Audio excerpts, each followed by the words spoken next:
So good morning, everyone. I hope that you're all doing well. And so today we are here to look at energy prices and energy efficiency indicators. And this is like in the same line as we started with commodity statistics. We look at how to make energy balances, how to calculate CO2 emissions, and now we go beyond this and we'll look at prices and energy efficiency indicators.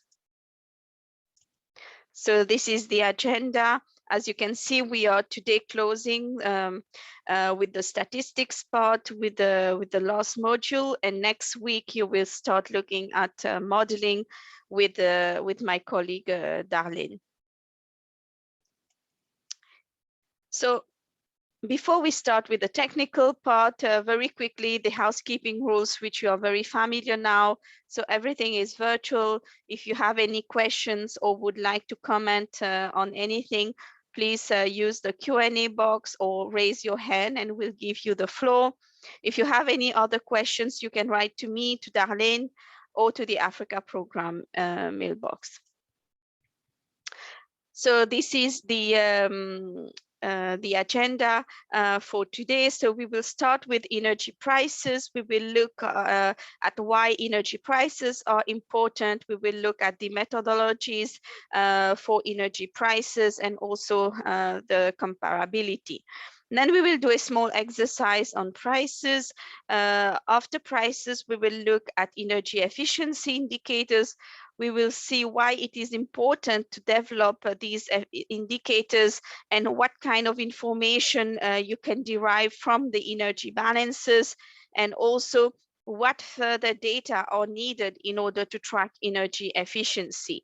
We will show you how to collect this data, and then there will be also a small exercise on energy efficiency indicators.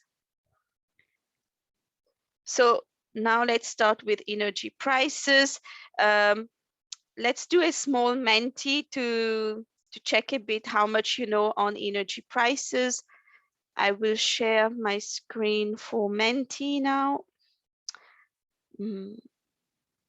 Where's Menti? Okay, this one. So this is Menti. Can you please connect to www.menti.com and use the code that appears up on the screen, which is 44, 56, 67, and 43. I'll also put it in the chat box here for everyone, the code, I mean. So the first question is, what are the different components in the end user price paid by the consumer for energy commodities such as electricity and natural gas? So please connect to www.menti.com and use the code 44, 56, 67, and 43.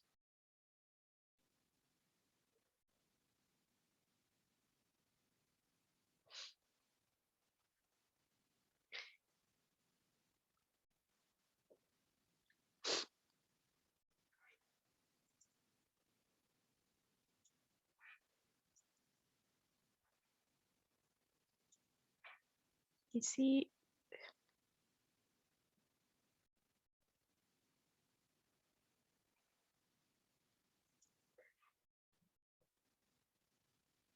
I don't see any answers yet. So please connect to www.menti.com and use the code 44, 56, 67, and 43. And the first question is, what are the different components in the end user price paid by the consumer for energy commodities such as electricity and natural gas? So when you're paying today €2 1 liter of gasoline, what are you paying for? So we have many answers arriving.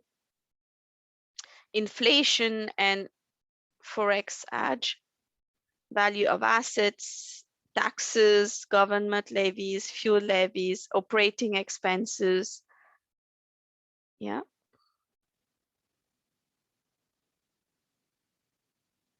Fuel energy charge. The value of assets.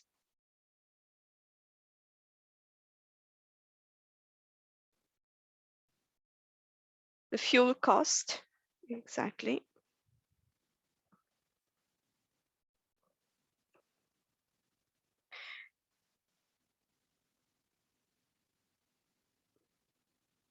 VAT. Very good. So this is what we will look in the presentation. What are the different components of the end user prices? So you have the ex-tax price, which includes the cost of the production of the fuel and the distribution cost, for example, the transport cost, and then you have a series of taxes, which for consumers, you have VAT. For industries, you have excise duties, and you have CO2, many different taxes. So that's very good. Let's look at the next question. Are you aware of price data tracking in your country?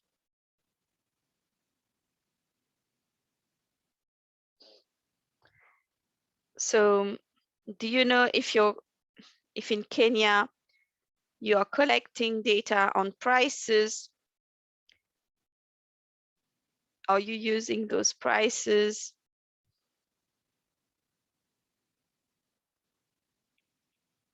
So we have a few participants that say they are aware of price data tracking in the country.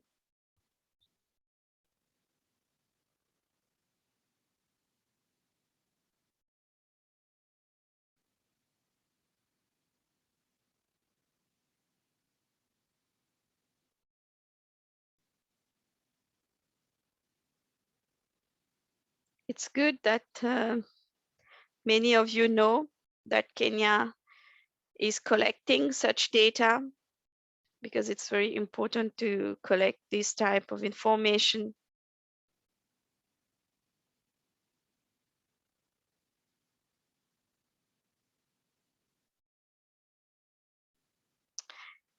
Excellent. Let's look at next question. Do prices data feed the policy work in your country? So for those who know that Kenya is tracking energy prices, do you know if this information is used for policy work in Kenya?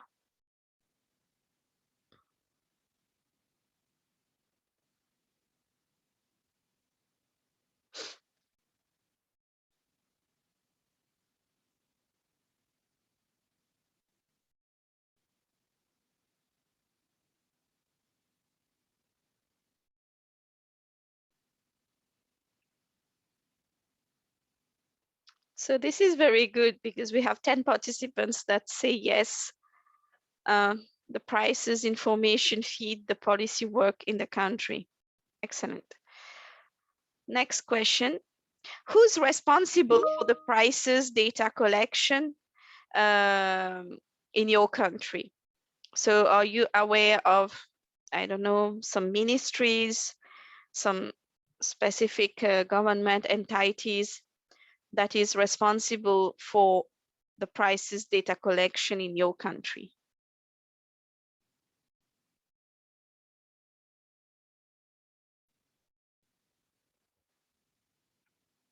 So we have EPRA, KNBS, Ministry of Energy,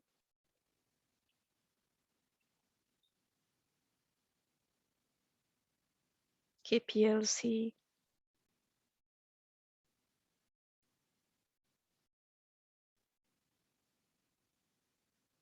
So I will also take the opportunity to tell you that After the training, I will reach out to you for bilateral meetings on energy prices, but also on energy efficiency indicators, because we would like to learn more from you about what you're doing, show you in more details about the data that the IEA is collecting on Kenya end user prices.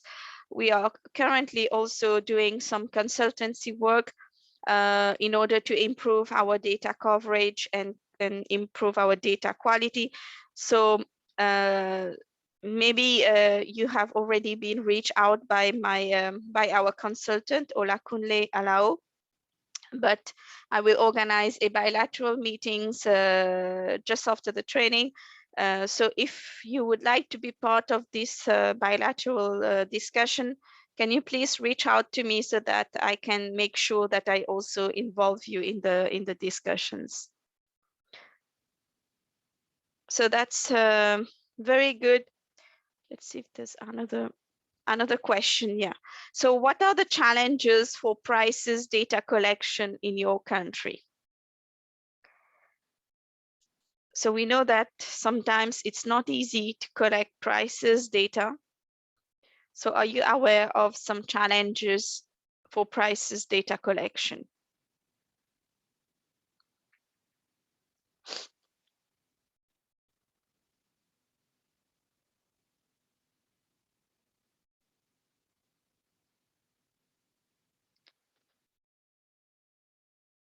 System failure.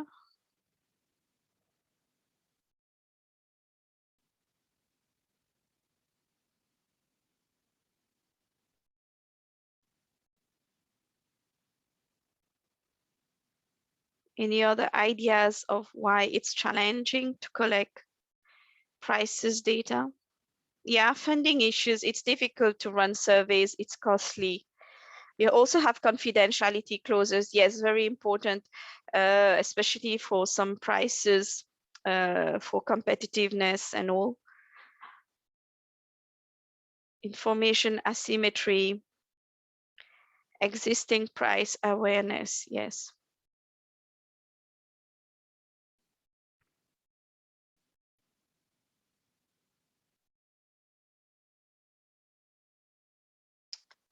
Yeah, so during the presentation, we will look at some of the challenges for data collection.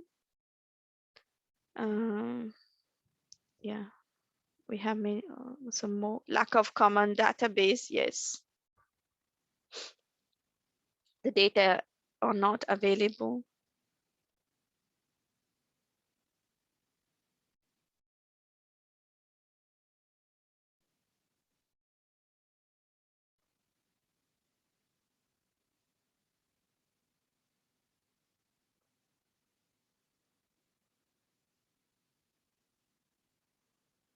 So very good. Now let's move to the presentation.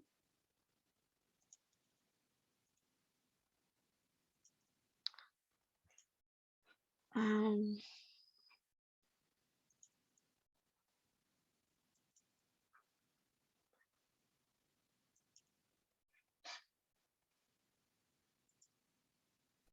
Why are energy prices important?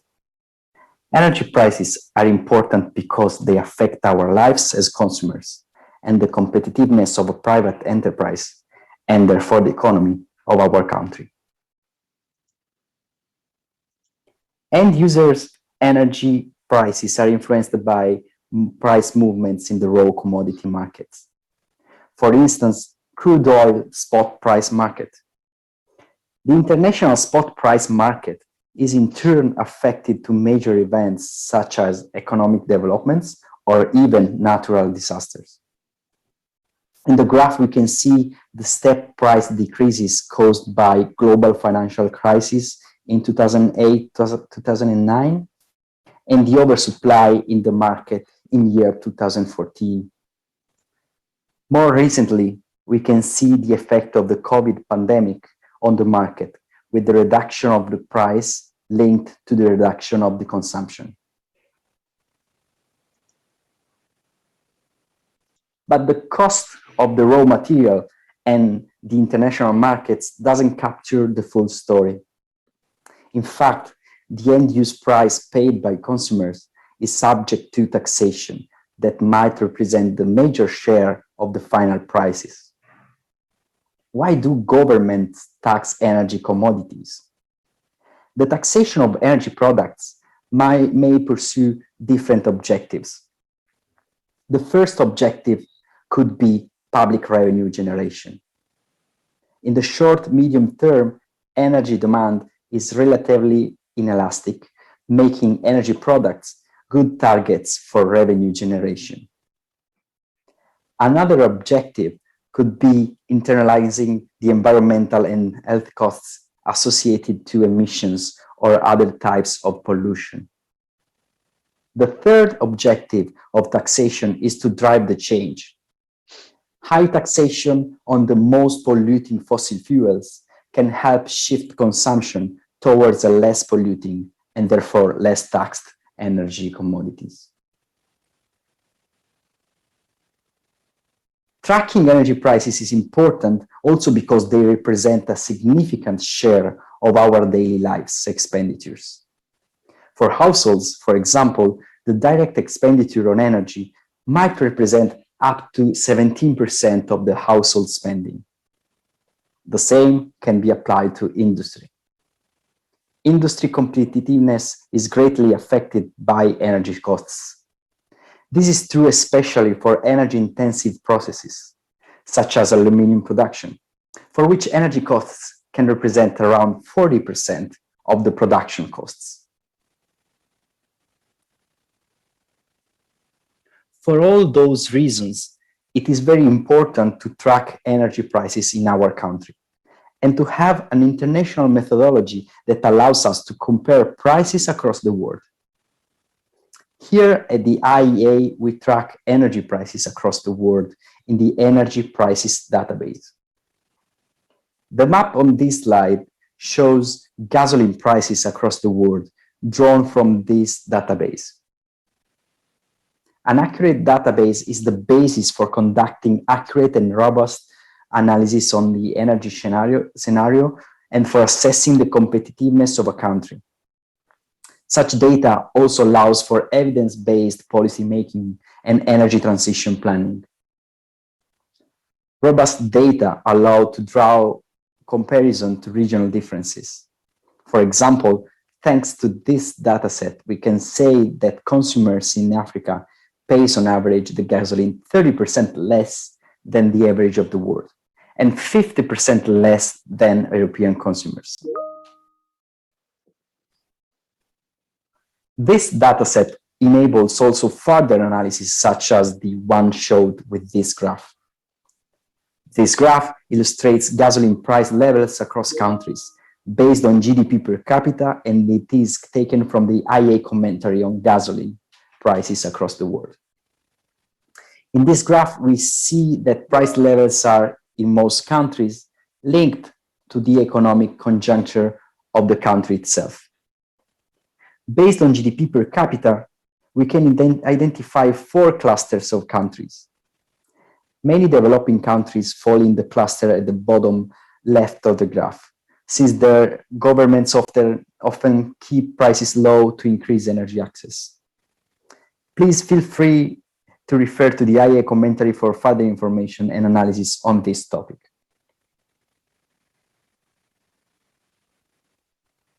As mentioned before, it is important to have a common methodology for tracking energy price.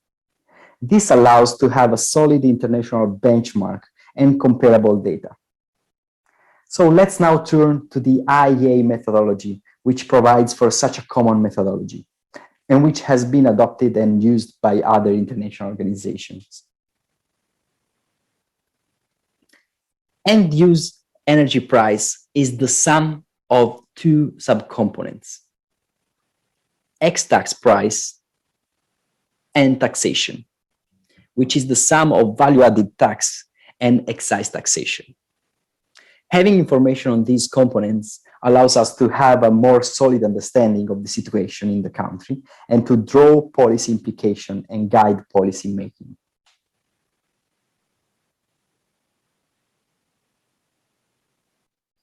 The ex-tax price includes all the costs incurred for producing the final product throughout the supply chain, except taxes. This includes the cost of raw materials, manufacturing costs, distribution costs, and profit. The excise taxation, instead, is generally levied on a volume basis and excludes the VAT component. This taxation might have different policy objectives and includes CO2 taxes, other environmental taxes, motor fuel taxes, emergency stock fees, and any other taxation applied to the commodity. And the last component is the VAT taxation. VAT taxation is a consumption tax on value added, and it is generally applied to the sum of the ex-tax price and excise taxation. As of 2020, over 170 countries had VAT or an equivalent taxes in place. To better understand each of those price components and how these can affect the end user price, let's have a look at a simple example of two hypothetical countries, A and B. Country A and country B have two different ex-tax prices for gasoline. This may depend on the different relative scarcity of the oil resources in the two countries, or on different refinery and distribution costs. The government in country A decided to implement a lower excise taxation compared to country B, maybe to compensate the high ex-tax price. Country A has also a lower VAT rate compared to country B. So overall, the total taxation on gasoline in country A is lower than in country B. If we apply the VAT rate to the sum of the ex-tax and excise taxation, we obtain the VAT amount, which is summed to the excise tax, gives us the total taxation for fuel. As mentioned, the total taxation in country A is lower than the one in country B, and this makes the end user price lower despite the higher costs along the supply chain. Now let's delve into the methodology to calculate representative end user prices. What is the representative price for a country? Energy prices may vary across regions and provinces of the same country. For example, this map shows more expensive gasoline prices in the western parts of the United States compared to the prices in the southeastern states. Again, using an example may help better understand. Let's consider a country, which we will call Statisland, with two provinces, Eastern Statisland and Western Statisland. In Eastern Statisland, the price of diesel is $0.5 per liter, while in Western Statisland, gasoline is more expensive, at $1 per liter. Diesel consumption is 500 kiloliters in the Eastern Statisland and just 100 kiloliters in the Western Statisland. If we calculated the simple arithmetical average of the two prices, we would have a $0.75 per liter. Is this a representative price? The answer is no, because as we can see from the input data, consumption is 5 times higher in the region with the lower price. Therefore, if we were to compute the simple average, we would not take into account this difference in consumption. In order to calculate a representative price, we need to weigh prices by consumption. If we take consumption into account, we obtain $0.558 per liter, which is the representative price for the country. When calculating a representative price, another important concept is the difference between prices and tariffs. In the data collection undertaken for our data tracking, we are interested in the prices. namely the average rate per unit actually paid by the consumers, no matter what is the price structure for the commodity in the country. Again, let's take a look at an example, this time on electricity prices. We all know that in general, the electricity bill has two components, fixed charges and the variable charges. The fixed charges pay for the connection to the grid, and it is not linked to the energy consumption. The variable component, on the contrary, is based on the quantity of energy consumed each month.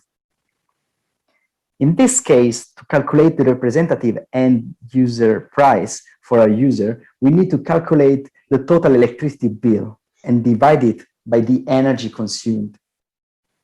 The total bill is the sum of fixed charges, 10 euros in this case, and the variable charges, which are 0.1 euros per kilowatt hour times 150 kilowatt hours. The total paid is 25 euros. The total now should be divided by the energy consumed, which is again 150 kilowatt hour. This gives the representative price for this consumer, which is 0.17 euros per kilowatt hour. To conclude, energy is an important component of our lives and for the economic development of our countries. And energy is a significant expenditure for our budgets. A solid energy price tracking system, one that allows having comprehensive and comparable data, is a key requirement for evidence-based policymaking and policy choices to increase the energy affordability and foster a green and just transition. IEA stands ready to advise and support countries along this path. Please contact us to receive more information on how IEA can support your country develop more solid energy price tracking systems that will support sound and effective policy choices.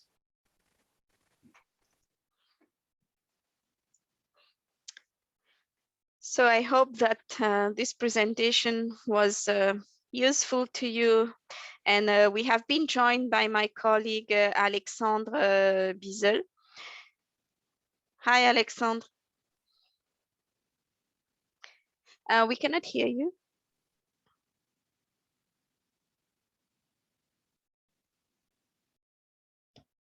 Now, maybe, yes. Yeah. Yes. Okay. So hi, Zakia. Hi, everyone. Nice to meet you. So Alexandre works in the prices team, and he's here today to help answer any question that you might have. So Alex, in the Q&A box, we already have two questions. The first one is, in Kenya, there is a formula used to determine the diesel pump prices based on distance, fixed profit margins, taxes, and landed cost of the fuel. There's a link to the EPRA website.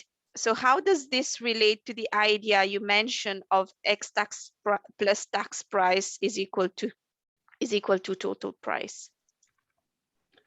Yeah, maybe I can share my screen so we all see what Francis Xavier is talking about. That is here. Okay, share. So can you see the EPRA page? Yeah. Yes. Okay. So yeah, so yeah, we are aware of that formula. So it basically sets the price based on sets the maximum wholesale price on one hand, based on the various costs involved, and then the retail price as the sum of the cost plus the margin, as well as some distribution costs. So here in our formula, all the costs before taxes should be included under the X tax price. But there is the first thing to understand here is this is a maximum retail pump price. We are not exactly sure if this is actually the price that is set under the pumps here, or if the price can actually be lower. This is a cap price here. So that is where to have some exchanges with the country experts or with the person here can help us understanding what is the paid price, the pump price that is paid by the user. That is really what we are looking for, or what is the theoretical maximum price. They can be really close in many instances, but in some cases, the cap price can not reflect the actual price paid by the end user. So here, if we are considering that this maximum retail pump price is actually the price paid by the users at the pump, all that we can see involved here. Okay, so maybe we need to have some further look, but I don't see any mention of some taxation there, except, okay, I haven't read the full. Anything that is some end-use taxation, so a taxation that is levied on the consumption of the fuel, should be considered as a tax, and all the other costs, so everything else, from the buying cost of this to the pipeline cost, the losses, transportation, and so on, those are ex-tax prices. Yeah. So here in this formula, everything to me seems to be an ex-tax price, and that is equal to the end-use price. But the things to clarify here would be to understand if there are some taxation or if the actual end-use price would differ from this maximum formula price. Yeah. So it would be nice if we have someone who works in APRA that can maybe give us more information on taxation and how this is represented in the prices. So we have from Dr. Francis some comments as well. So he says that the price can be lower but cannot go above the PR in the formula. And he says also in practice, it is only lower for some individual filling stations by 0.01 or 0.02 US dollars. So very minor differences. There's a second question from him. On the same way, electricity pricing is sort of different. It is based on a fixed charge and then variable charges related to the amount of electricity consumed, then levies and taxes. And then there's a link to the KPLC website. Should we then modify the equation as you provided? So yeah, thanks for those very important questions. First, to close on the transport fuels. So yeah, it's very valuable to understand that this formula price is the same as what is actually measured. So our source for data, we do publish data for Kenya. Our source for data is from the Kenya National Bureau of Statistics, the KNBS, and we use the Consumer Prices Indices and Inflations bulletin. So we're actually taking the observed final prices that are maybe surveyed price instead of computing it bottom up using this formula. But if we have a good understanding of the formula and that it matches the actual price, it's definitely possible to have the price from this formula. And yeah, that's also very useful information to understand if there is any kind of taxation or not. So on electricity, okay, so this is the link you just provided. Mm-hmm. So yeah, in most of the country, there are some fixed subscription charges based on the power maybe, and then there are some consumer bands, right, where the first consumption or the consumption at low power would be cheaper than the higher bands. So here at the IEA, we differentiate the tariffs to the end-use prices that was depicted in the presentation, because from the formula, some consumers could pay a very different price per unit on average, and we are looking for some average prices across the whole country. So going bottom up using the formula for electricity usually doesn't lead to very accurate prices. So we try to avoid this to the extent possible. It can happen that we use some usual tariff bands to compute some average electricity prices, but we need a very good understanding of the situation of the country at the very different consumption per band to have something accurate. So that's where we try to avoid doing this. So in the case of Kenya, we use from the Kenya Power and Lighting Company, from the annual report and the financial statements. We divide the total revenue of the company, of the national company, by consumer type. So domestic residential, the total revenue for all bands divided by the sales. So the sales in gigawatt hour. And by doing this, we have an average, really an average electricity bill across all consumers, covering all bands of consumption. So by doing this, we lose some details, some granularity in terms of what are the various prices components included in this end-use price. But first, we try to have a representative end-user price for all the consumers. And if it cannot be computed bottom-up because of the data availability issue, we computed first the aggregated overall end-user prices. And from this, we could think of some methodology to disaggregate the prices between the various costs. So it's not really, should we then modify the equation as you have provided? I'm not sure how to understand this question. I think the price setting and then analyzing the price are two different things, although of course the equation helps us understanding the price structure, but those may be two different exercises. It may be that from the end use prices, we may then go back to the equation to understand what is the part of taxation or the cost. But from the equation only, we need to have all the consumptions to have this weighted average end use prices, and those data may not be always available. Thanks, Alex. We have a few other questions from Joseph Camo. Does IEA advise on some best practice in relation to the percentage of levies vis-à-vis the consumption? So, I mean, the IEA does not have some fixed. Okay, I see some questions.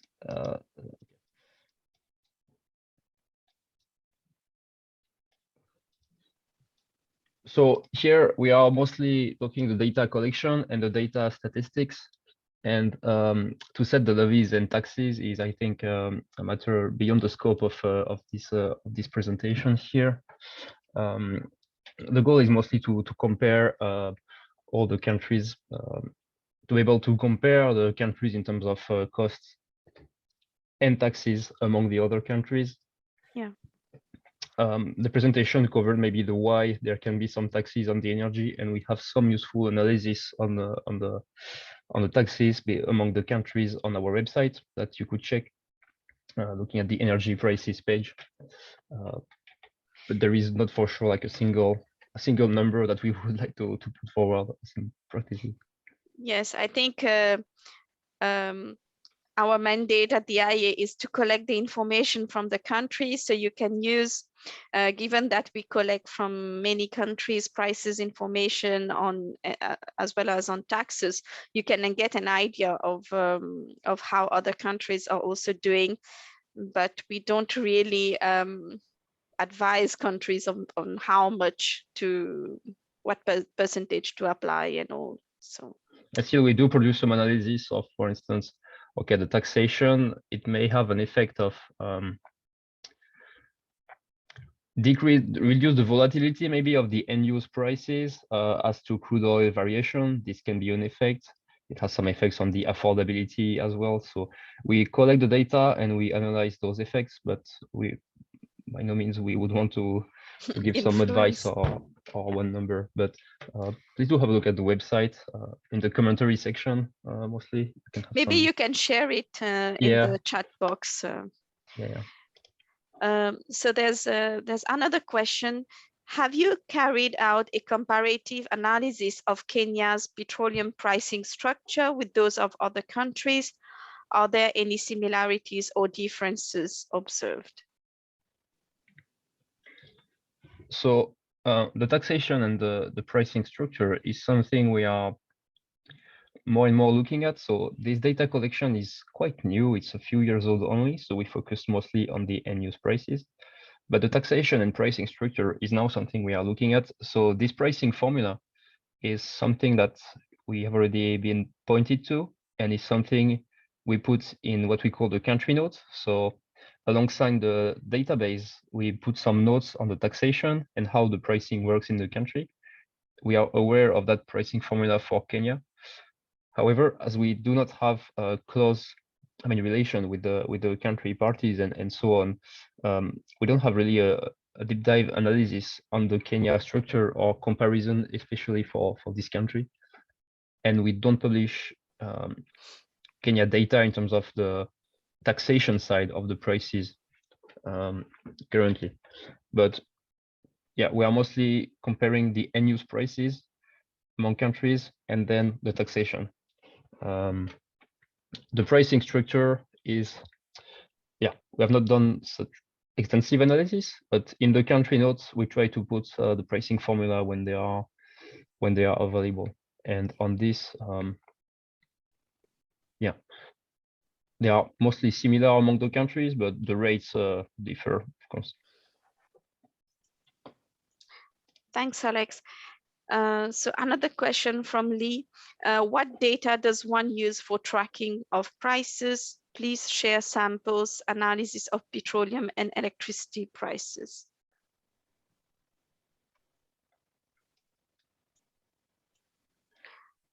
I'm not sure to understand the question here. Yeah. What data can one use for tracking prices? I mean, you need to collect data for the different fuels and by sector, and you use surveys. I'm not sure exactly what he means by. I mean, if it's about our data source, maybe, not sure. We collect data from publicly available, mostly either submitted data or publicly available official sources. And in the case of Kenya, it's from the Kenya statistics. And all our sources are available in the metadata in the country notes. And that's our starting point for building this database. For sample analysis, I think on the IEA website, you made some analysis, where you compare gasoline price between countries. You even have this diagram. Yeah, so this diagram that was in presentation, I've just put in the chat the commentary we published with Domenico last year or 2 years ago. That is comparing some blocks of countries in terms of the share of taxation, the overall rates of taxation over the gasoline prices. So I invite you to maybe have a look, and I will point you maybe also to the database itself, where we do some analysis of the data, and we can show how those data can be used, can be useful. Yeah. There's another question. There's one in the chat box. The raw material price, does it involve the cost of construction of the energy facilities? If yes, for how long? And if not, how is the cost taken care of by the consumer? This was in the chat. Yeah. This for the cost of construction and so on. So yes, again, the price that we are looking for is the end user price. So that is really what is paid by the consumer. In order to understand that the burden of the energy cost to the consumer. So we always tend to think in terms of bottom up, what are the various components, but the best way in the end to get the prices is to look at, okay, what is actually paid by the consumer or on the bill. And from this, it's not easy to understand what is included in this, because you can have some subsidies as well. Yeah. So the subsidies can show a price that is lower than all the actual costs. But we are looking for, both information, either the taxation and the end use prices. but the core of this publication is really to look at the end use prices, what is actually paid by the user. And of course, the cost of building the electricity plants, the maintenance, and so on is kind of linked to this. It's not possible to really understand what is the share of all the costs in the end use price. But that is why looking at the very end user price is really what matters when analyzing the burden on the consumer.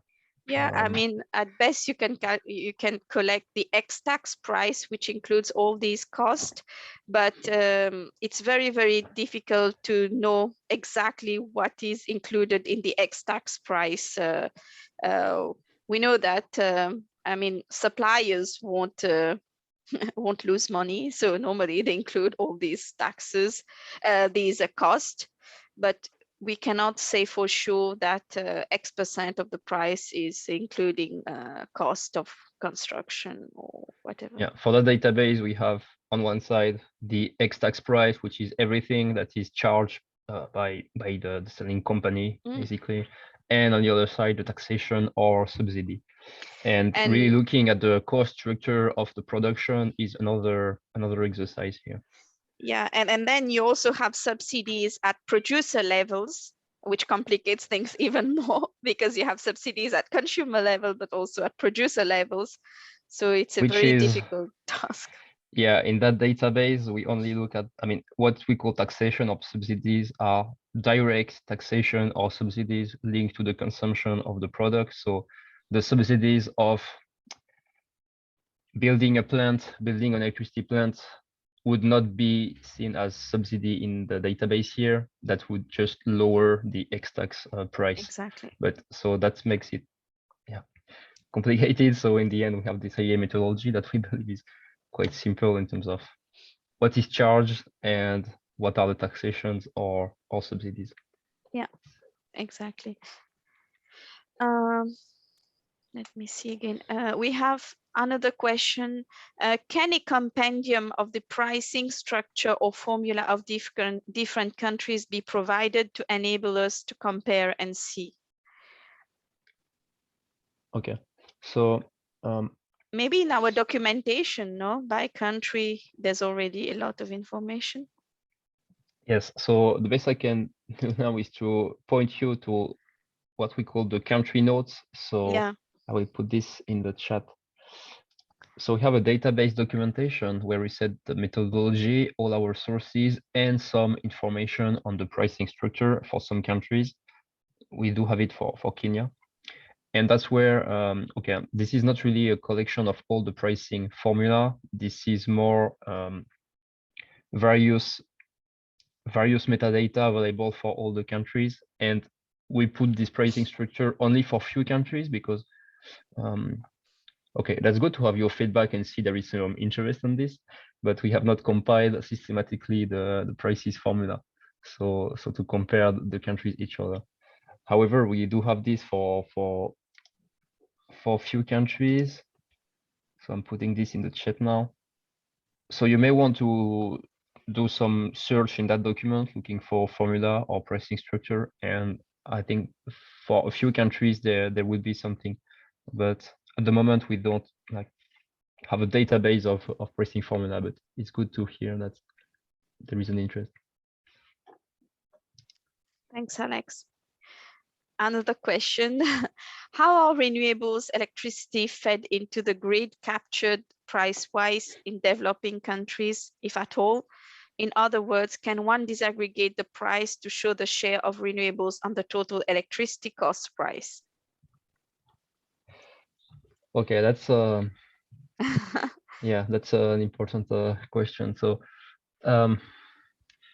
we would aim ideally at having all the breakdown from the various sources and components, but it is sometimes difficult to have such data. So again, here we are mostly looking at the end use prices, taxation, and subsidies. So it is very different among the countries how the renewable are included in the system. If it's through some feed-in tariffs, it's even more complicated. if they are paid using some CFDs, or if there are some taxes that are used to provide some subsidies in renewable, in building the renewable energy.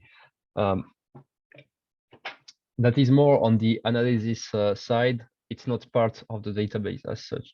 What we have in the database here is an additional file on taxation, where we try to disaggregate the taxation between the purpose of the taxation, if it's for social tax, some stockholding fee, if it's some tax, just non-allocated tax, and that's for the countries where we have the more data. And one of the placeholder here is renewable support taxation. So we try to collect, okay, there is a taxation that is really intended to provide some funds to developing or to fill this price gap with the renewables. That's all we have currently here in this database, because it's possible to track taxation. Otherwise, the various prices system costs.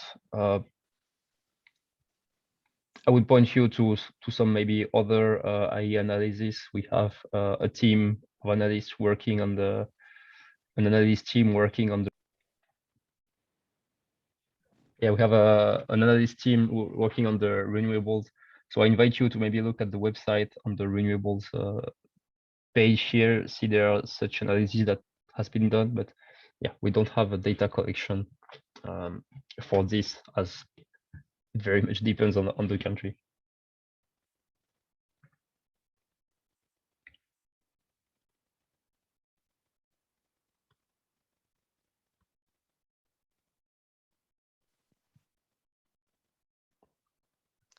So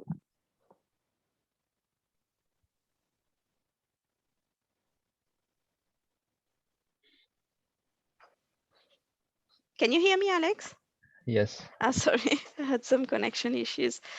So I think in terms of question, that's it. It was a very good Q&A session. And so if we don't have any more questions, then we will move to the exercise session. So thank you very much, Alex, for joining for the Q&A. And for the participants, if you have any other questions or would like some more information from us, don't hesitate to reach out to us on prices@iea.org. So Alex just put the email address in the chat box. So don't hesitate to reach out or to share information on prices for Kenya with us also, so that we can improve our database. So, and we will contact you also for bilateral meetings in a few weeks' time. So if you want to be part of those meetings, also reach out to us so that we make sure that we are involving everyone interested to work on the topic. Thanks, Alex. So now let's move to the exercise session. I will share my screen.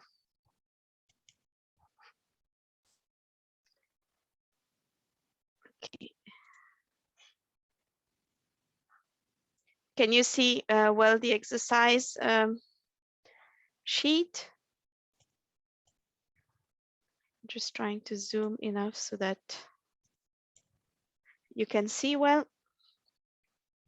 Yes, if you can just zoom a bit more, maybe. Yeah. And I think Okay. this will be fine. Okay, let me zoom again some more. Oops. Yeah. So you got this this exercise for country A, where you have some data for from household surveys. So here you have data for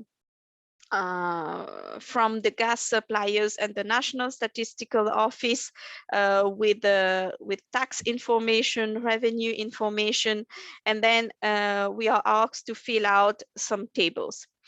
So here you have data from the household surveys on the average spendings for heating and cooking in euros, as well as the average consumption of natural gas in megawatt hour.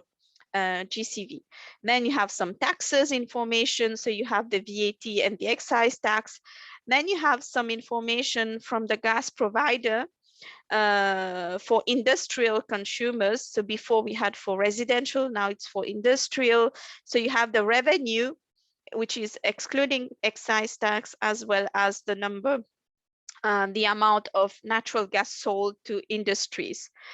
Then you have some data from power plants. So how much natural gas they bought in 2015. So the first question is, calculate the average natural gas price for household, industry, and electric utilities. And we gave you some hints. So the first one is first to calculate the average total price for households, which is calculated as the average spending divided by the quantity. The second hint is to calculate the rest of the data, remembering that households do not pay excise tax. And then to calculate for industry and electricity 2019 data. So let's move to the table. So we provided you with this table and you had to fill out the yellow highlighted cells. So for natural gas price per household, what do we know? First, we know that households do not pay excise tax. Then we know that they pay for VAT 20%. So we put 20% here. Then we know that we can calculate the total price because you know the average spending for natural gas for heating and cooking, and you know the average consumption of natural gas in megawatt hour GCV. So you know that you can calculate the total price by taking the average spending divided by the average consumption. So you know your total price. So now we need to back calculate in order to know how much is the ex-tax price. So for ex-tax price, you will back calculate. And so you take your total price, you divide by 1 plus the 20% of VAT to get the ex-tax price. So you know your ex-tax price, you know 20% VAT. Your VAT amount is calculated as 20% based on the ex-tax price. So you get 227. Your total tax is 227. So for household, that was it. Now, if we go to industry. So for industry, let's do the same thing. We know how much excise tax they paid. They paid 31.9. So we put it here. Industries don't pay VAT, so it's 0%. Your VAT amount is €0, and your total tax is just equal to the excise tax, which is 32. So then you know you can calculate the ex-tax price for industries. So how do we do this? Again, we know how much is the revenues from the industry consumers, and you know how much natural gas was sold to industrial consumers. So you take your amount of revenue, you divide by the natural gas sold in industries, and this is the amount of natural gas sold. It's in a gigawatt hour gross calorific value, but in your table you are reporting in megawatt hour, so you need to be careful about the units here. So here you have to multiply by 1 million. So you know your ex-tax price, you know your excise tax, so your total price is 902 plus 32. Let's do now for electricity generation for the power plant.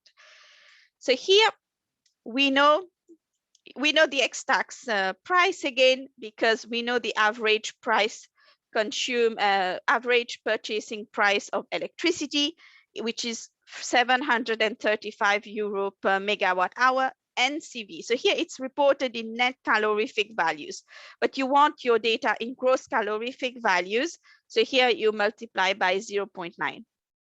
So you will get your ex-tax price.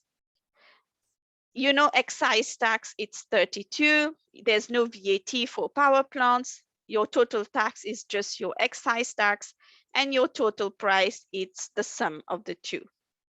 So that's good for the exercise 1.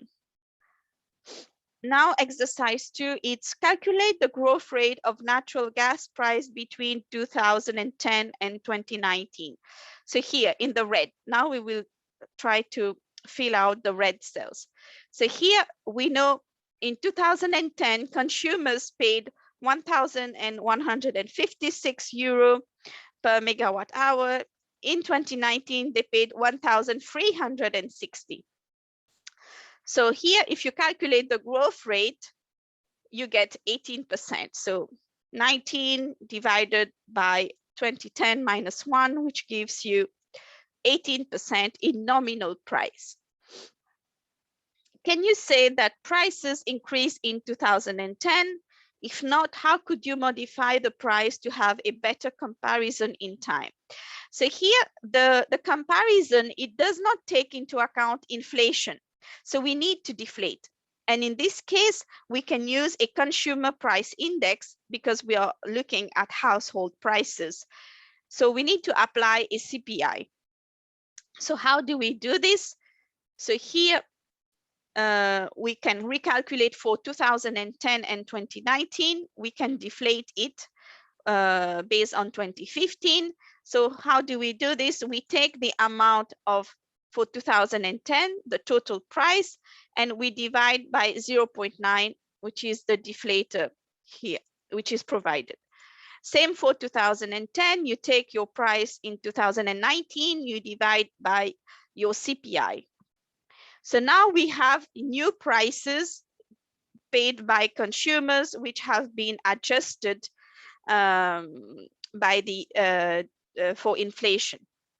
And what do we see now? If we recalculate the growth rate, we see that in reality, there's a decline of 5% when you take into consideration inflation. And so the natural gas total price has actually been declining.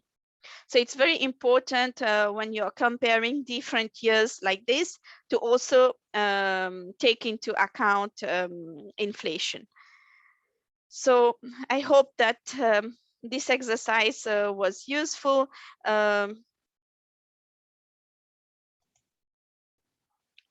Did you have any issue with the screen sharing? Because I see this in one of the Q&A.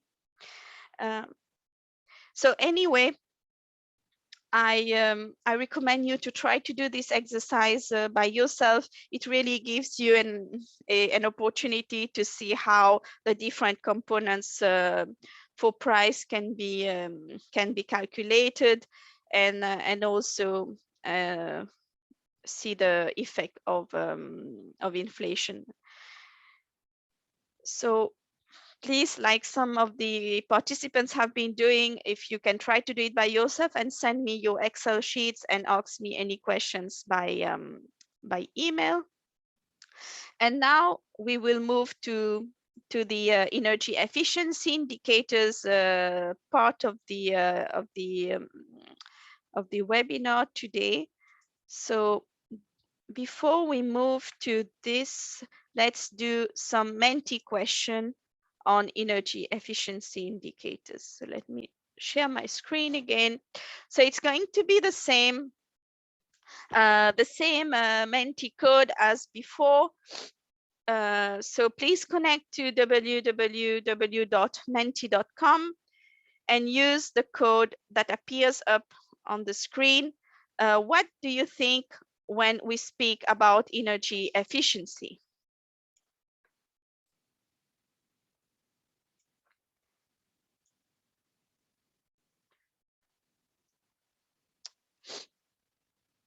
So please connect to www.menti.com and use the code 44, 56, 67, and 43. So what comes to your mind when you think, when we speak about energy efficiency?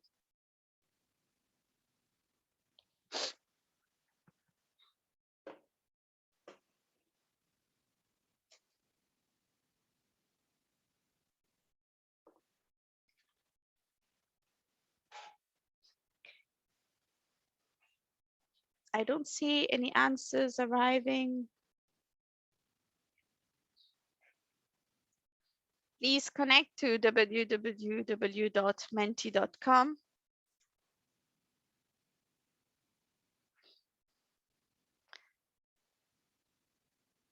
Yeah, so we have some replies. So you think about the efficient use of energy, very good. Use with minimal cost, saving energy, less energy, same output, customer satisfaction, environmental conservation, improve technology, yeah, quality, safety, energy savings, energy auditing.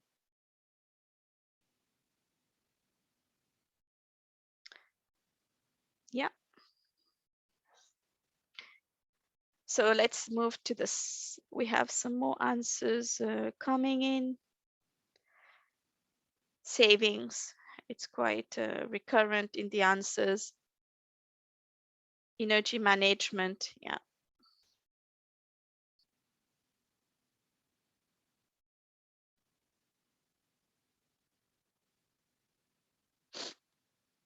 Very good. Let's move to the second question. What is energy efficiency? So here we propose to you 4 possible answers. I think for this one, you can even put 2 or 3 right answers. So do you think energy efficiency is to consume less energy to provide the same service? Or is it to consume the same energy to provide more service? Or to consume less energy because of a change in service? Or to consume less energy and provide less service? So what is energy efficiency in these 4 cases below?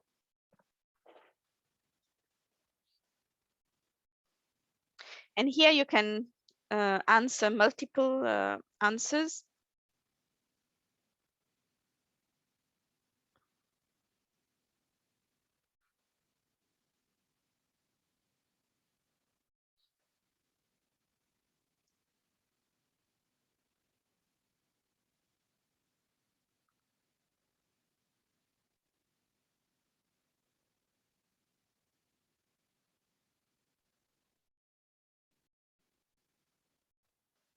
So most of you think it's the first 2, so to consume less energy to provide the same service, but also to consume same energy and to provide more service.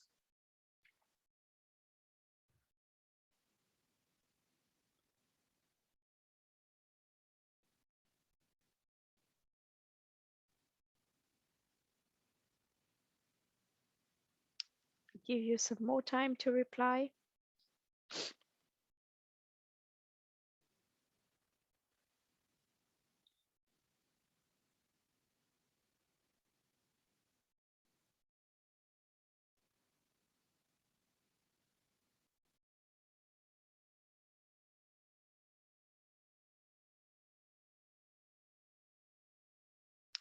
So very good.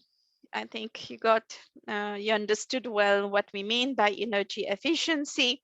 It's to consume less energy to provide the same service, but also to use the same energy and provide more service. Next question.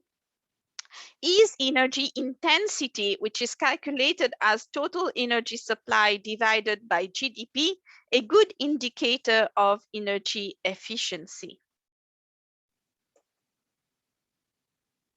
So is energy intensity of the economy, if you take your total energy supply divided by GDP, a good indicator of energy efficiency?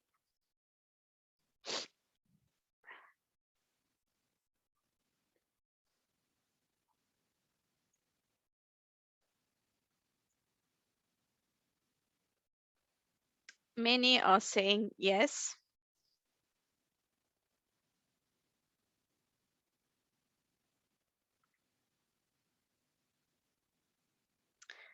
Very often people are I won't say confused, but they use energy intensity as a proxy for energy efficiency.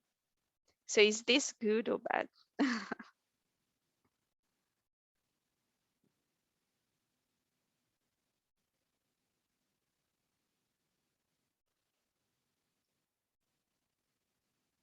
Do you think by just taking from the energy balance, your total energy supply, and dividing it by your GDP, you can know um,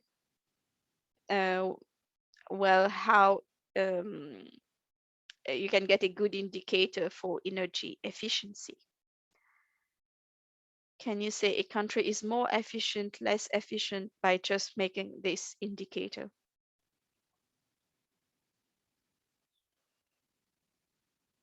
Let's look at the right answer. So the right answer is no, even though it's very commonly used, but it's not the best indicator for energy efficiency. And during the presentation, we will discuss this in more details about how we should not always use energy intensity as a proxy for energy efficiency. So that was the end of the Menti question, and now I will put the presentation. Let me share my screen again. Yes.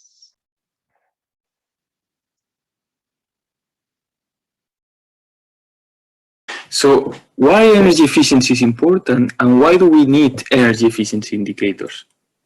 Usually, when we think about energy efficiency and why it's necessary, we'll think about the reduction in energy consumption. However, there are many other benefits from energy efficiency.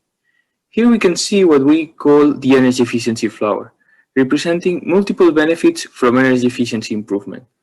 Those benefits can be economic, social, environmental. For example, by increasing employment, increasing energy security, or by reducing harmful emissions. This is why many countries have set energy efficiency targets, and this is why it's important to have end-use data to track the progress of energy efficiency policies and to be able to set the correct target for those policies. Here we can see policy design examples, but also benchmarking exercises, which are an important application of this kind of data. However, there is still a very high portion of energy consumption that is not covered by energy efficiency policies, and this represents a large potential for action. Only 35% of the global energy consumption is subject to mandatory efficiency standards. And it's estimated that in Africa, only 2% of energy demand is covered by energy efficiency policies. This is why it's very important to have detailed data in order to be able to study energy efficiency trends in depth, to know the priority areas and where we stand, to set the targets, and to track and monitor the actions. But now, let's see what kind of data are already available from the energy balances. Energy balances give a very useful piece of information and combined with some macroeconomic data allows to calculate aggregated indicators, like for example, the energy intensity. However, there are limitations in terms of the disaggregation of the data. For example, in an energy balance, the residential and the services sector are represented as total, while in order to study energy efficiency, we would need a further disaggregation by end use. For example, space cooling and space heating. One of the possible starting points to identify priorities in the breakdown of final energy consumption by sector. Usually this information can be easily extracted from the energy balance of a country.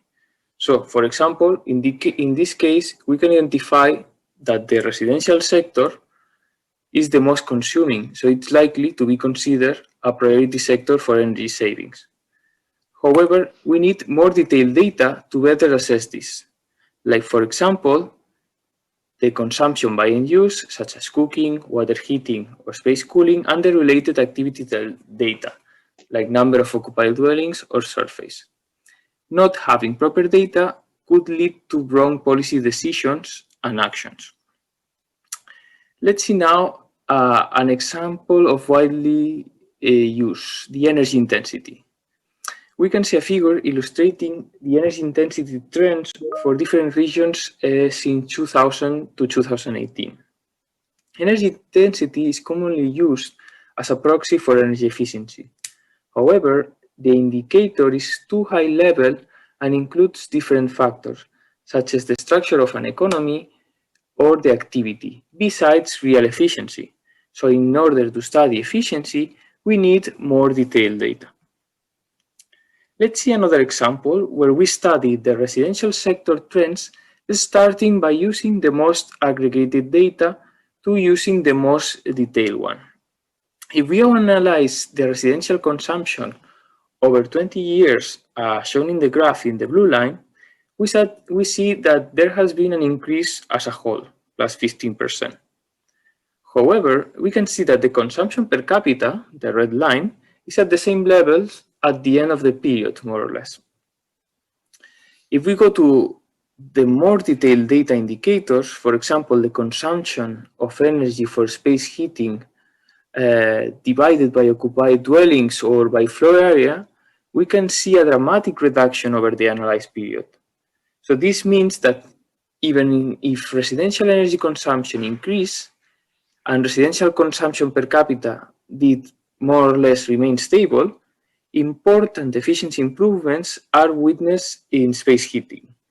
The residential per capita indicator did not show any change even with the big efficiency improvements in some end uses, probably because of the increased use of new appliances, such as smartphones, computers, tablets. So all in all, it is essential to choose the most appropriate indicator depending on what do we want to observe. If we just look at the total residential energy consumption, we would observe that the total final energy consumption has increased by 15%. However, this does not mean that we are less efficient now. For instance, the residential space heating energy consumption per floor area has decreased 35%. So it's really important to choose the proper indicator depending on the message we want to give and what we want to observe. So what drives energy intensity then? The efficiency progress is one of the drivers. For example, more efficient industrial processes will contribute to a lower overall intensity. But there are also other factors like the increase of the activity, for example, the increase of population, more houses, more cars, or the structural change of an economy. For example, a country switching from the industry to the service sector, which is less energy intensive, that all also affect the energy intensity. So it's really important to differentiate which improvements come from improvement in energy efficiency to track the impact of energy efficiency policies. Here, for example, we can see how energy efficiency helps to decrease the overall energy consumption, while the increase in the activity contributes to the opposite. So, what additional data are needed in order to study energy efficiency? As we have seen from the energy balances information, we can create some energy indicators such as the total final consumption per population. However, those indicators are not specific enough to monitor energy efficiency. In order to study energy efficiency and obtain energy efficiency indicators, we need end-use data or even more disaggregated data. However, the greater the disaggregation, the more data are needed, and usually this also comes with higher cost. Collecting data is costly, but enables a better design, monitoring, and evaluation of policy. Not having proper data could lead, as we said before, to incorrect decisions and actions, and as a consequence, to even higher costs. Also, in order to develop indicators, apart from energy consumption data, it is essential to also collect activity data. The activity data are sector-specific. It could be a physical production of a certain commodity, like cement or steel, floor area, or the distance driven by a vehicle.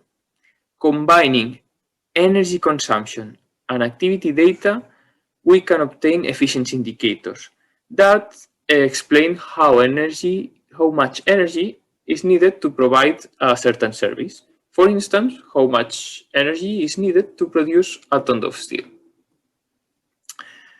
Let's now see which data we can collect for every sector. And let's start with the residential sector. In order to calculate energy efficiency indicators for the residential sector, the IEA recommends collecting energy consumption data by end use. So, for example, space heating and cooling, water heating, cooking, lighting, as well as energy consumption of different appliances, such as dishwashers or televisions. It's also important to collect data on heating degree days and cooling degree days in order to be able to correct space heating and space cooling energy consumption for the year-to-year variation of the temperature. In other words, when we analyze energy efficiency indicators for space heating and space cooling, we want to observe change in the energy consumption resulting from the energy efficiency improvements and not from the climate effect over this consumption. If the winter is harder, then it's very likely that people are going to consume more energy for space heating, for example. And we want to avoid this effect. Regarding the activity data for the residential sector, we could collect information on the number of dwellings, particularly occupied dwellings, residential floor area, as well as stocks of different types of appliances.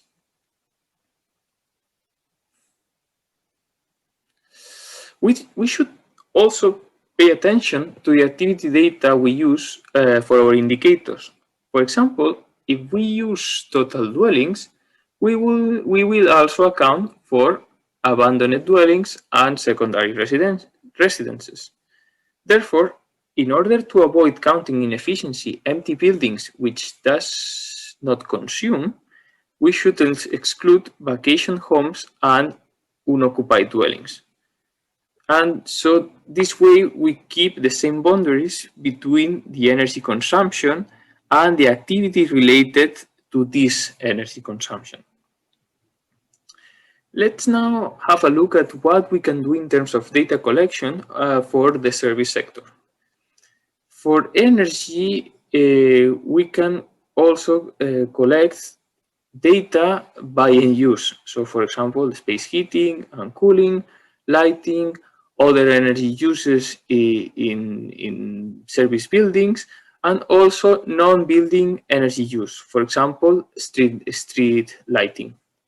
We can also collect electricity and other fuel consumption data and floor area by IC categories instead of by end use. But it's also good to do for both end use and IC categories. And the most relevant activity data would be the value added, the floor area, or the number of employees, for example. The next sector is industry, and for energy, in the IEA, we collect data for 19 major I6 subsectors. And when it's possible, we encourage more detailed data collections.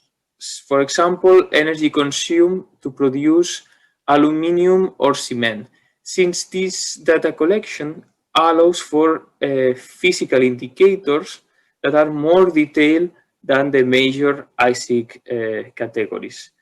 And when it comes to activity data, we focus on the value added created by a given subsector. But for certain energy intensive and homogeneous industries like paper and iron steel, we can collect also the data on the physical production, such as the tons of steel produced. And finally, the transport sector. It might seem a little bit more complicated than the other sectors because here we differentiate between transport segments and modes. So segments include passenger and freight transport, while modes refer to road, rail, air, and water. regarding the activity for the transport sector, we want to observe how much and how far we can move. So for instance, how many passenger or tons of goods we can move and how far.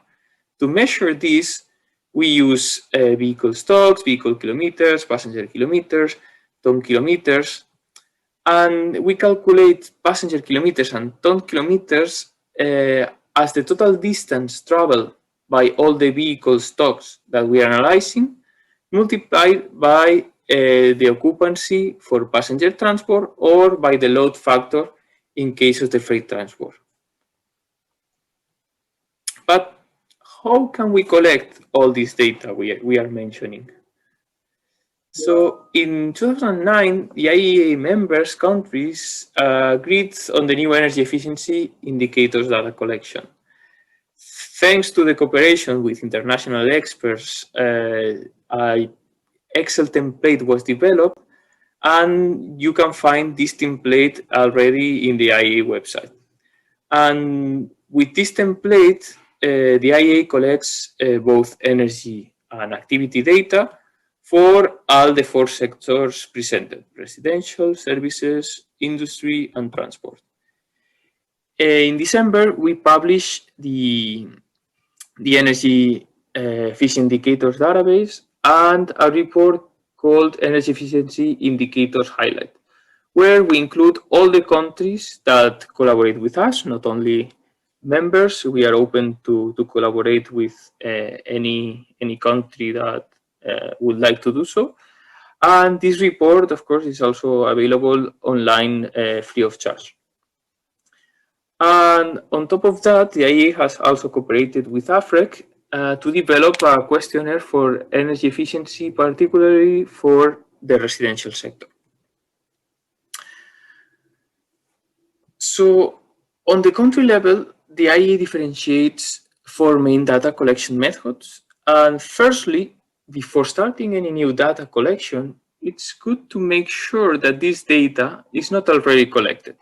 So for instance, if you need some activity data for transport sector, it is possible that the Ministry of Transport is already has this data. So it's very important to map where all the data that I need might be located. If you are sure that these data are not available, you can start your own data collection by launching, for example, a new survey, or you can even decide for a less expensive options, which could be expanding an already existing survey. For example, adding some transport questions on a household surveys. Another method is metering and measuring. That is relatively costly, but really effective if you want to measure efficiency of some specific equipment. And here we can also find, for example, smart meters, which are more and more used nowadays. And we also have modeling, which is the last of the 4 methods, and it can be complementary to surveys and metering or used standalone. For instance, by using activity data and total energy consumption data from the energy balances as input to estimate energy consumption by end use, for example. The IEA has developed 2 manuals. The first one is the Fundamentals on Statistics and provides guidance on how to collect data and how to develop those efficiency indicators. And it includes also a compilation of existing practices of data collection from across the world. And the second one is the Essentials for Policymakers, which advise on how to develop those indicators as well, and particularly how to interpret the energy efficiency indicators. Both manuals are available on the IEA website in English, Spanish, Russian, Chinese, and also French. Before starting any data collection, it's always useful to have a look at what other countries have done. For this purpose, the IEA developed the country practice database, which is a very useful resource to learn from each other. It's a very powerful tool worth consulting before undertaking any new data collection, because it allows seeing what other countries did and to take an advantage of their experience. For example, if you are planning to develop a new data collection, such as a new household survey, for example, you can check what other countries have done and even the details of that survey, the results, and even the questionnaire of that survey.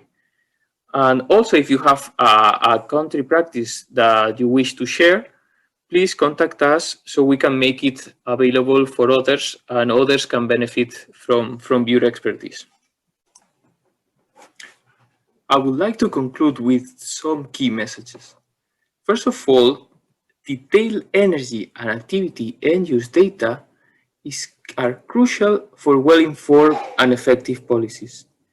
These data are essential for identifying priority sectors and understanding energy efficiency trends and monitoring policy effectiveness.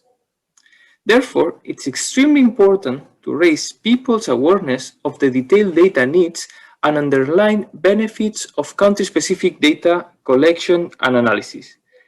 It's also important to benefit from the experience of other countries and organizations, as well as contributing to this.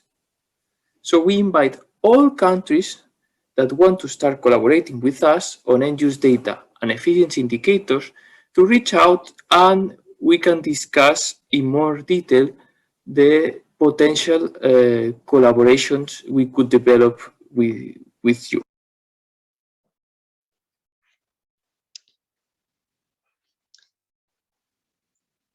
So I hope that this presentation on energy efficiency indicators was interesting to you, and you learned something from us.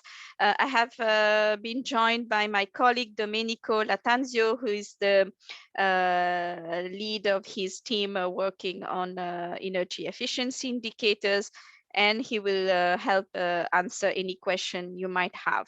So please don't hesitate to send us questions in the Q&A box, or to raise your hand if you have any questions for Domenico. Hi all, nice meeting you. Any question on energy efficiency indicators?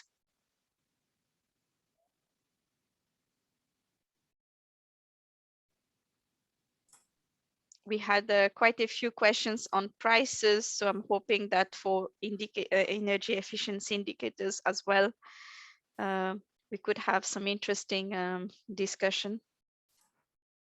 I might have a question for the audience, if anybody can answer. Do you track efficiency indicators, energy efficiency indicators, so you stop at balances level when you collect data? I think this would be interesting. Yeah.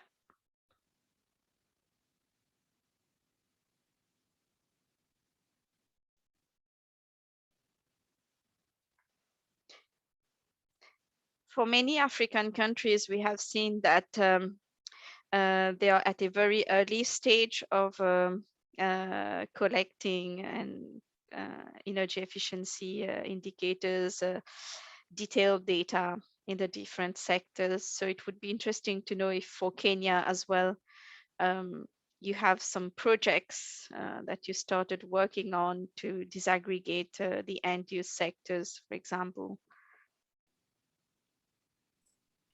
Or if, for instance, if you have any knowledge of any survey for residential, how energy is used in the residential, do you know if this exists in your country? You can also answer in the chat if you feel. Yeah.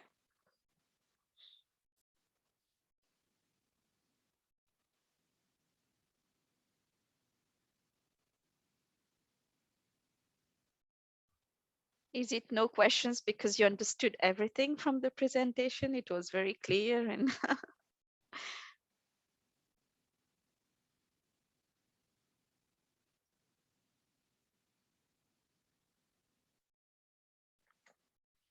Let me see if there are any raised hands. I haven't checked.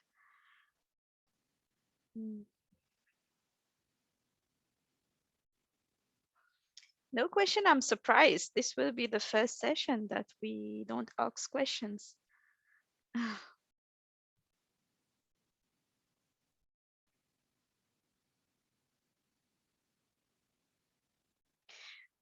We There have, you go. yeah, we have David that has raised his hand. So David, please go ahead.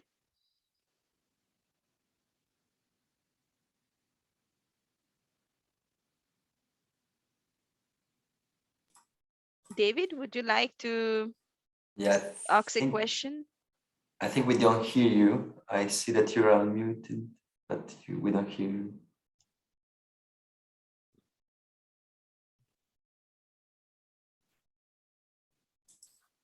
No question? You can hear me? Yes, now we can hear you. Perfect, thanks.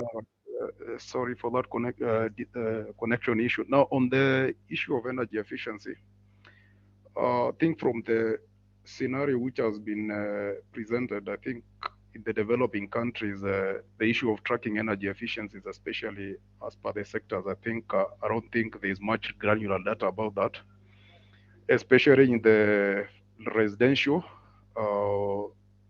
But there's something maybe I don't know what the IEA, because for me I'm in R&D where I work, looking at maybe a collaboration because some of these things require what you may call the national household data survey, or a survey, which in our case could be done by, for example, Kenya National Bureau of Statistics. You are able to collect these data at residential. But then the other challenge would be is that at the residential level, sometimes you find the awareness, and that could be a challenge when it comes to data also in such kind of surveys. If you ask a household, for example, how much they consume in terms of units, very few are likely to be able to tell you that in this month I was able to consume this amount of money. Then the other issue is, I don't know if you're collecting data on energy efficiency. In the developing markets, I've seen the issue of the appliances which are being used at the households, which are normally energy rated in terms of the efficiency and the consumption. So I don't know whether the data that you have for developed countries, you're able to track that, because as the technology changes and these appliances are being refined to be more energy efficient, whether that as you are able to tell that from the data that IEA has, that's for the countries which report on the household data, because essentially I'm presuming that with the improvement in technology and these new appliances coming on board, that is likely to affect the energy efficiency in terms of consumption at the household level. Thank you. Thank you very much, David. Like two interesting points. The first of all on surveys, of course, it will be always this comes with some surveys and some modeling. So the national statistical offices or whoever is responsible for this data collection just issues a survey within the country. As seen in the video, we have also a repository where we just store all the surveys that are shared with the IEA for residential and beyond, and this can inspire new surveys in other countries. Of course, this is a difficult job, difficult task, but it is a very important task, because whenever you want to tackle any issue for the energy transition, or like for switching from dirty fuels to clean fuel for cooking or for anything else, you need to know where you stand and where the situation of the country stands. Then you have a survey that then you complement with some modeling, and you come up with an estimation of by end users, how energy is used by end users in the country. So of course, you won't be able to track 100% of the households, but you tracking a low percentage, you can just extrapolate the data. I agree with you that not always the households know how to how much energy they have consumed, but then you have different way to collect that, saying, okay, how many times you have bought, I don't know, if you're buying coal, like charcoal, how many times you have bought charcoal in the month, how much you spend on that. So you can have different metrics to assess that. And then, of course, that is very country specific, and you need to come up with a methodology for your own country. But we do think it's very important to track where the energy is going, because let's say if I realize that most of the people, the 50% of the energy used in a household is for cooking, then I want to tackle that issue. If I realize that the energy, the most consumption is, I don't know, in lighting, I want to tackle that issue. This brings to the second point that you had on appliances, and exactly the work that you do before in the tracking then allows you to set a level and then to reduce the consumption from appliances. Let's say I discover with the survey and with the modeling that computers or like lighting, let's think about lighting and then switch from the bulbs to the LED light. I just realized that the bulb takes 20% of my energy. I know that the LED can reduce by 10% in the household. So can reduce by 90%. So going to the 10%. So at that point, I just issue something, I don't know, a policy that fosters and boosts the implementation of LED lights. And this is something that happened, for instance, in India. At some point, they issued this, and then they were able to reduce the consumption in lighting. But again, you need to understand where you were standing before and where you want to go, and then to reassess the situation at the end and see where you landed. And this is applicable for this or for any other appliance, for instance, like washing machines and stuff like that. And so, and this comes also with the stocks. So in your analysis, when you do the survey, you just assess what's the label of the washing machine that the people are using. And then in the new survey after 5 years, you assess again the label, and you can estimate the new consumption as you see the reduction of the consumption. And this goes along with other metrics like stocks, and you can just understand what's the share for each label in the specific appliance. So it is a complicated task. We do understand that, but we also think that there is a great value in this. I don't know if you answered your question, and if you have any other curiosity or any other point. No, yes, thank you for the clarity on the 2 points. I think I'm okay. Your response. I think also for the surveys, when you ask consumers how much you consume for, I don't know, for lighting, maybe the easiest is to ask how many light bulbs you have. Do you have a refrigerator? What's the model of the refrigerator you have? And then the statistical office will make the estimate of the energy consumption. I think that's the easiest because, as you said, consumers do not know how much each appliance is consuming, especially in developing countries. Yeah, that's exactly how some countries implement. How many hours do you use the light for, or like how many washing machines you do a every week, things like this. Something like that. Yeah.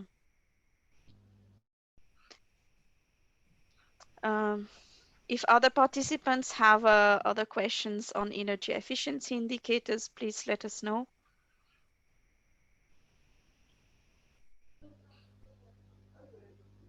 Anyway, we will also be organizing bilateral meetings with Kenya, with people who work on the topic in the coming weeks, like I said, for prices. So we are very interested to see if we can do some small projects together and see at what level of development you are regarding indicators. For the moment, we don't collect if I'm right, Domenico, for Kenya, any type of indicators, even in Africa, there's very few countries for which right now we are collecting that type of information. But we would like to work together with you on this, starting with maybe some small projects. There's also a roadmap that Domenico's team is developing that will come out soon, and maybe that will be useful also when it comes out. We can share with you to help you get some guidelines on how to develop these indicators. So yeah, so there's a few work stream going on at the IEA on how to support countries, and we would be very happy to collaborate with you. I see there's a question in the Q&A box from Lee. I think one of the challenges we have in Kenya is end-use data.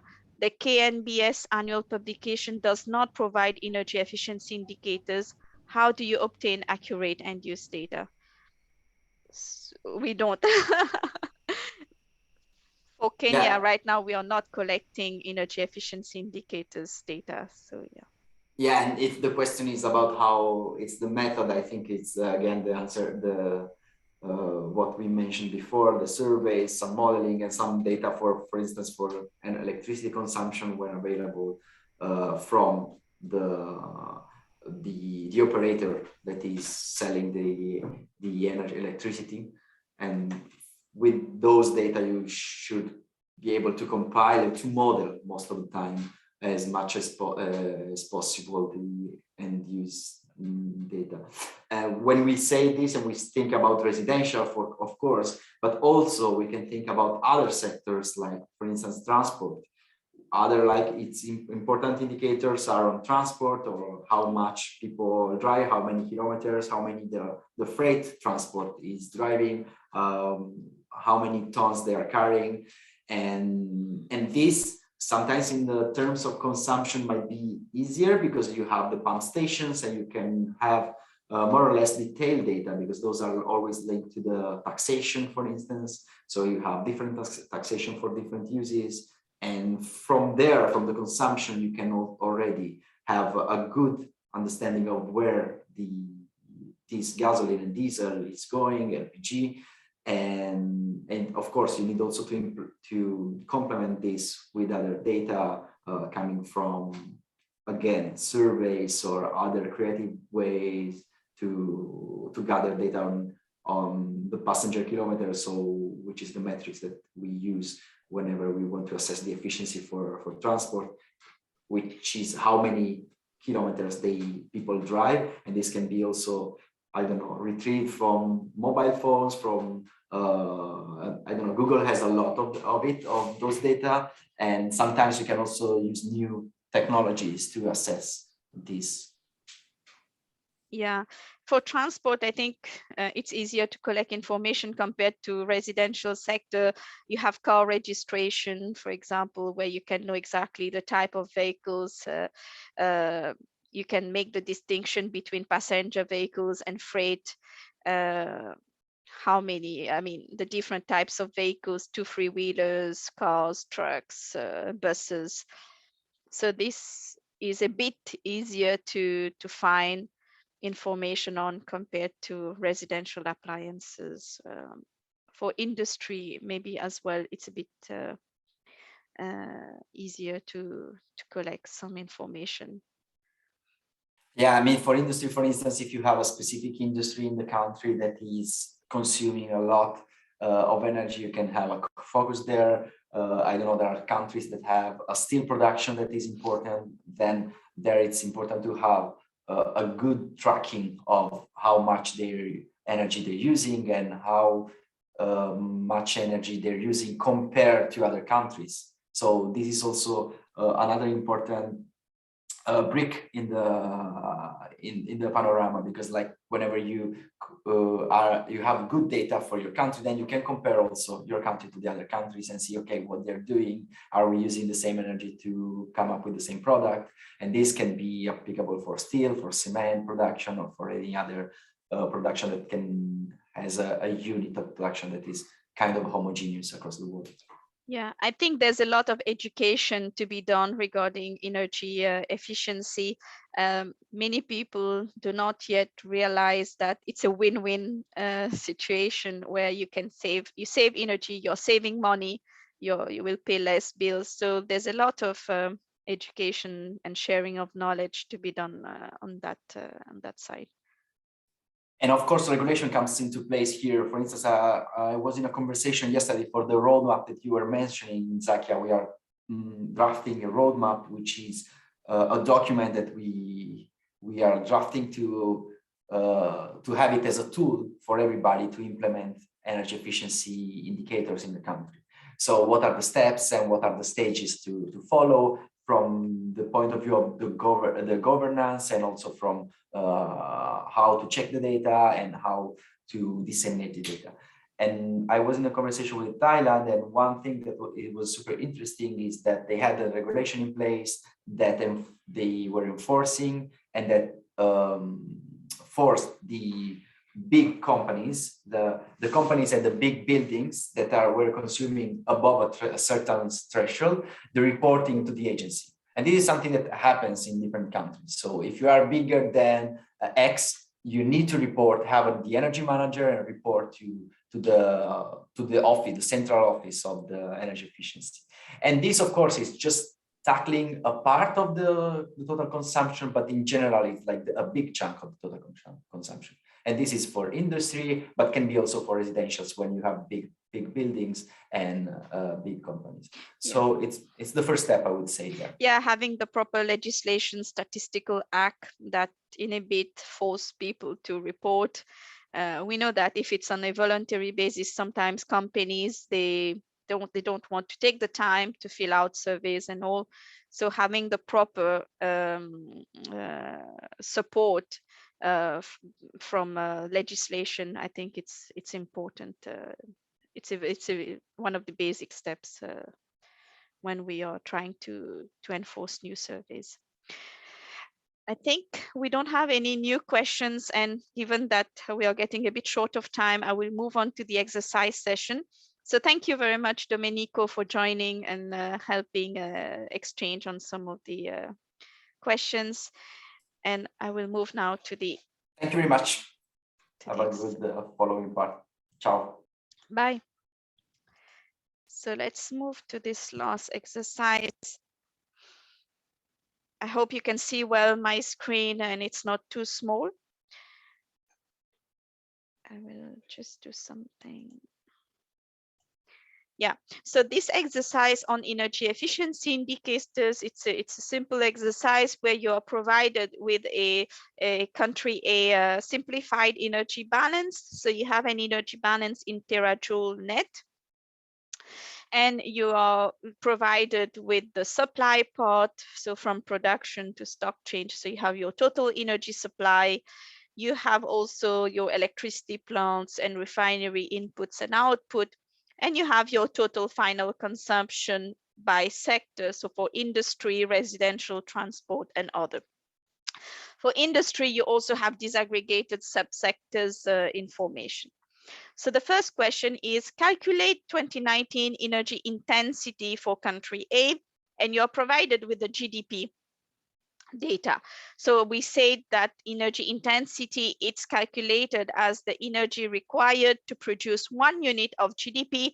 So you take your total energy supply for 2019, so 22,346, and you divide it by your GDP, which is 4,258, and you get your energy intensity in megajoules per 2015 US dollars. And so this is easy. Then you are also provided with your energy intensity for 2010, and it's 7.8. And the second question is, do you think the energy intensity decreased since 2010? If yes, can you say that this is due to an improvement in energy efficiency? So here, very simply, you can see that it decreased. Yes, energy intensity has decreased because it moved from 7.8 to 5.25. But we cannot say for sure just by looking by energy intensity indicator that this is due to an improvement in energy efficiency. It's too aggregated indicator. So, and a decrease can be due to several reasons. It can be due to economical shift towards higher share of less energy intensive industries and services. More also, as I said, we need disaggregated energy data as well as activity data for all the sectors and subsectors, also for end users, in order to analyze well the energy efficiency of an economy. Question 3 here. So here you're provided with activity data. So for iron and steel production, cement production, but also you're provided with some value added data. So here we ask you to calculate the best indicator, the best energy efficiency indicator for each of the 4 industry subsectors. So based on the information provided. So what's the best indicator for iron and steel energy intensity? So for iron and steel and cement, we have the physical production quantities. And so the preferred efficiency indicator, it's to use the physical production in tons. So how much energy is required to provide 1 ton of steel, for example. So here for iron and steel, we will report in gigajoules per ton. And the preferred indicator, as we said, it's your amount of iron and steel energy consumption divided by your iron and steel production in kilotons. So 5,254 divided by 2 to 3, which gives you 24 gigajoule per ton. Same for cement. You will take your cement energy consumption divided by your cement production. But for the other sectors, we don't have the production numbers. So here we will need to use the value added, which is reported here.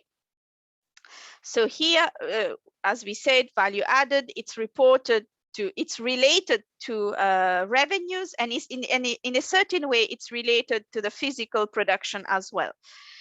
So here, what we will do is that for machinery, we will take the machinery energy consumption divided by the machinery value added. Same for other manufacturing, we will take the other manufacturing energy consumption divided by your other manufacturing energy value added. So here, even though we are using value added, we can see that this brings a certain noise because we have the possibility of having different prices. So how much does 1 ton of my product value in a specific market? So when comparing the energy efficiency calculated with value added over the different years, it's very important to use constant prices in order to remove the inflation noise.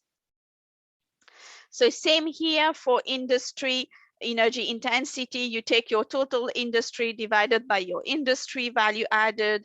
Iron and steel, you take the same iron and steel energy consumption divided by your iron and steel value added. So here everything is, we are asking to use value added based on the unit, and same for cement. So you can see very well that the data is very different based on whether you're using production or value added. The last question is, we have this table here that provides the energy efficiency indicators based on value added.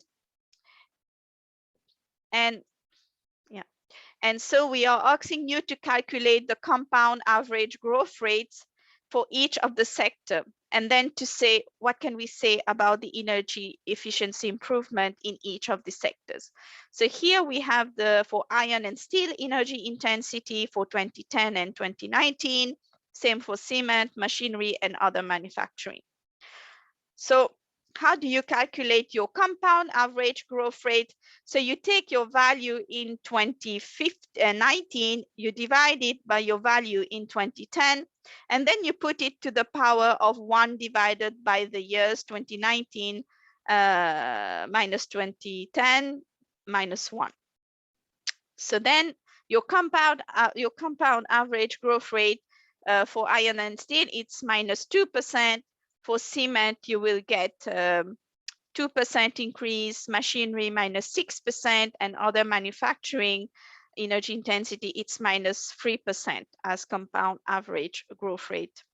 So here, what do we notice? It's that all the sectors except cement have witnessed a decrease in energy intensity, and this is probably due to energy improvement. So either a retrofit of existing plants or the beginning of operation of new and more efficient plants. The cement sector witnessed an increase in energy intensity of around 2% per year since 2010. And this could be due to many reasons, for example, aging plants, but also maybe the country is importing more clinker, which is the raw material used to produce cement. And now the country is producing in-country cement, which increased the energy demand for its production. For the other manufacturing sector, because we don't have enough specification, we cannot say exactly which sector it's including. So it could be due to a big shift in the structure or a change in the mix of the subsectors. So that was the end of this exercise. Again, if you have time, please try to do the calculation. It should not take you more than 15 minutes to work on this exercise. So please try to do it and send me by email any questions you might have. So we have reached, I don't see any comment or question, and I'm 5 minutes over my time, so sorry for taking more time from you. So I think we reached the end of this webinar and the series of the statistics sessions. So next week, you will have my colleague, Darlene, that will moderate the modeling sessions, and you will start on Tuesday. And so I wish you all a very good afternoon. And if you have any questions, just send me an email. And I will be here also next week in some of the sessions with Darlene to exchange. So thank you, everyone. Bye.